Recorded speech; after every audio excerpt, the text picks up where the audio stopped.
आपण महाराजांच्या बरोबर जंगलात फिरायला चाललोय. जंगल खूप छान आहे बोलले, बघून या. चला निघालोय आता. आंब्याची झाड आहे ती मठाने लावलेली आणि इथेही मॅजिक मोमेंट्स आहेत. मॅजिक मोमेंट्स खूप छान आहे. आंब्याची झाड ही कलमी आंब्याची झाड आहेत ॲक्च्युली, पायरी किंवा हापूसपैकी असलेली. हो,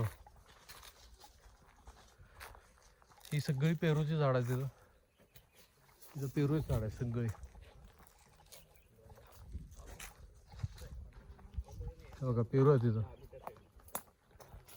तयार पेरू आहे ते बघा. तयार पेरू अजय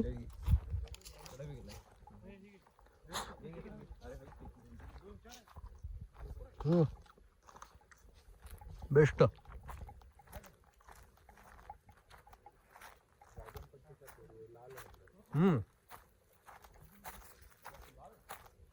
हाथी आके गए क्या इधर महाराज जी?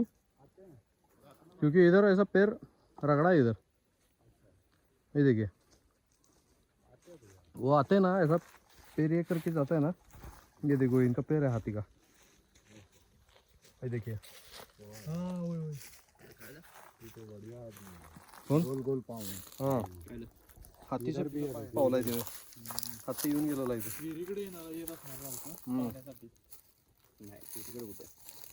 आते मैं बचपन में गोबर देखेला हूँ हाथी का. हाँ इतना बड़ा गोबर. ज़्यादा अंदर नहीं जाएंगे महाराज जी, थोड़ा सा.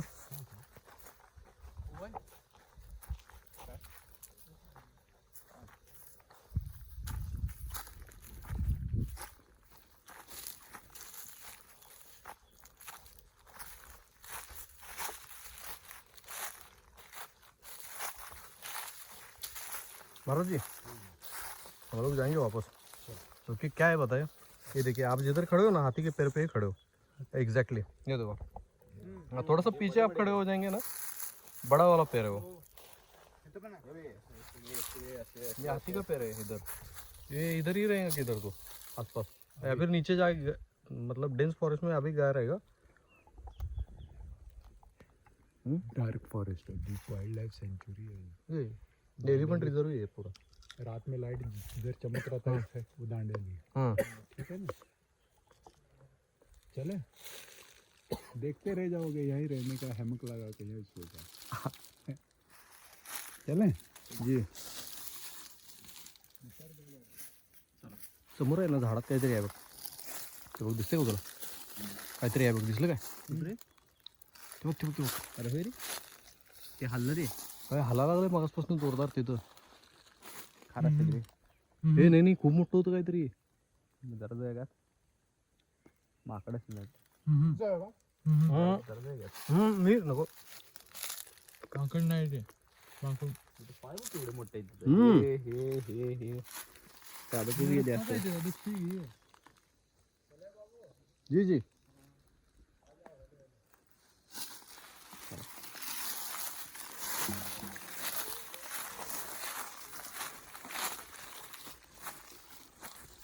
डेंजर विषय आहे कडक. हा मी पावसाळ्यात 100% बघा ना.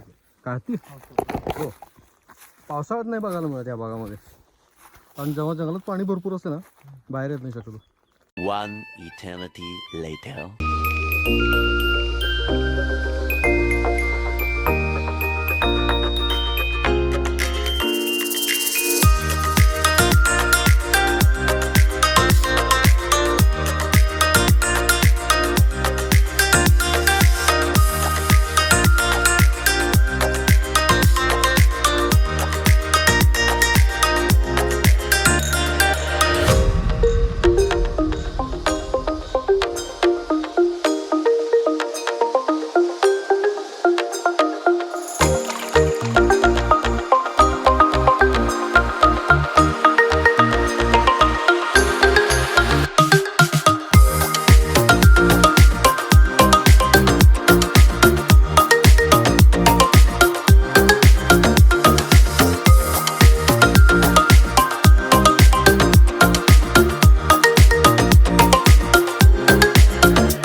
next day. शुभ सकाळ सर्वांना. सकाळी 6 वाजता सर्वजण उठलेले. मिहिरदा आत्ता थोडंसं शूटिंग करत आहे. आता आवरून आपण तुम्हाला सनराईज दाखवणार आहे. त्यानंतर थोडं प्लॅनिंग करू आजचं आणि नंतर कामाला सुरुवात करू. चल.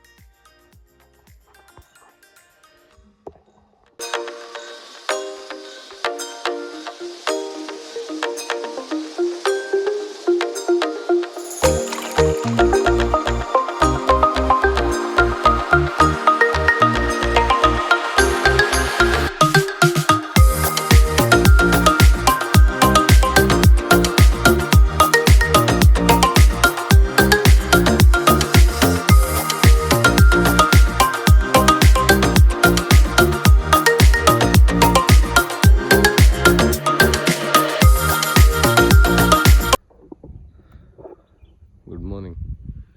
तर आता सकाळचे 6:30 वाजले. तर आणि हा मठ आहे, इथं राहिलो रात्री आपण. आणि जंगल बघू शकता आपण,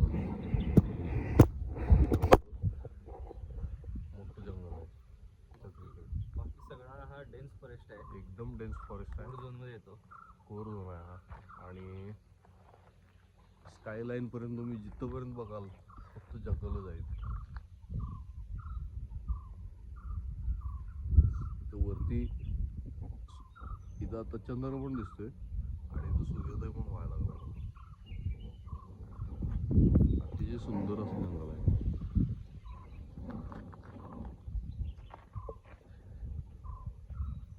चंद्र आणि सूर्य एकाच फ्रेम मध्ये येणार. यायला पाहिजे येणं.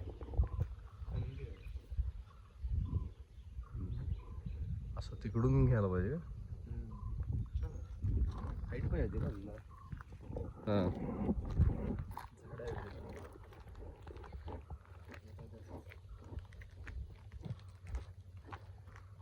दिवसभर काल भरपूर ऊन होतं, पण रात्री एकदम भरपूर थंडी पडलेली. माव नाही येत, जरा कट्टाकट्टी चुकते. नाही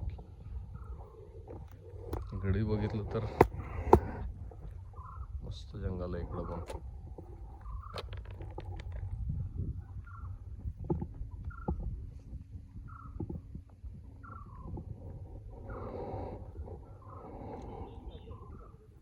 हा मस्त झालं एकदम.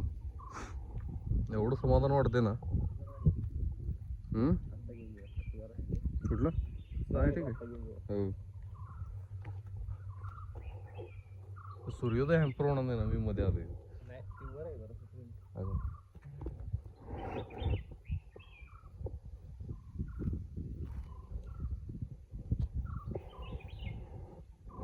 हार्डली या जंगलात एखादा डोंगरापर्यंत जरी आपण गेलो तरी बास आहे. एवढं मोठं जंगल आहे, सगळं डेन जंगल. आणि ह्या बाजूला खाली गेलं इकडं की हार्डली एक 10 किलोमीटर पण खूप जास्त आहे.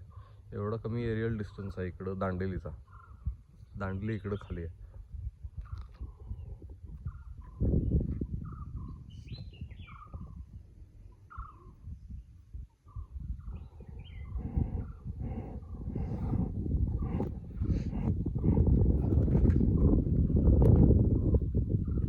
आणि हा मठ आहे काल राहिलेलो आपण, तर मठ दाखवतो.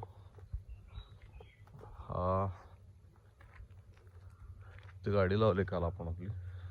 आणि हे काल गोळा केलेले सगळे कचऱ्याच्या पिशव्या आहेत, डस्टबिन बॅग्स.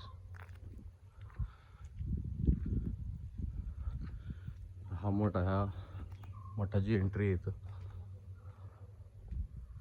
आणि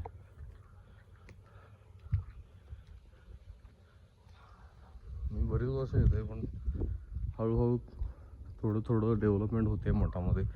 पूर्वी ही भिंत नव्हती, एकदम छोटा कट्टाडा होता पांढरा. वरती त्यांनी बसवून घेतले. सगळीकडं मठामध्ये CCTV कॅमेरे आहेत. हा असा मठ आहे. इथं लिहिलेलं आहे याचं नाव की श्री क्षेत्र श्री सिद्ध हंडी भडंगनाथची मठ कुंभारडा. ॲक्च्युली हंडी भडंगनाथ हा त्याचा अपभ्रंश आहे. श्री सिद्ध हंडी भंगनाथ असं या मठाचं नाव आहे. आणि याच्यामध्ये इतिहास असा आहे की इथं लिहिलं आहे बघा, श्री श्री श्री 1008 ब्रह्मलीन पीर योगी शेरनाथजी कृपा आदेश. याचा मठाचा इतिहास असा आहे की पीर शेरनाथजी हे जेव्हा त्यांच्या गुरुकडं राहायला होते, गुरूंच्याकडं, त्यावेळेला ते तिथं आचार्याचं काम करत होते. गुरूंच्यासाठी स्वयंपाक वगैरे, खाणं बनवायचं, देवाला नैवेद्य दाखवायचं वगैरे.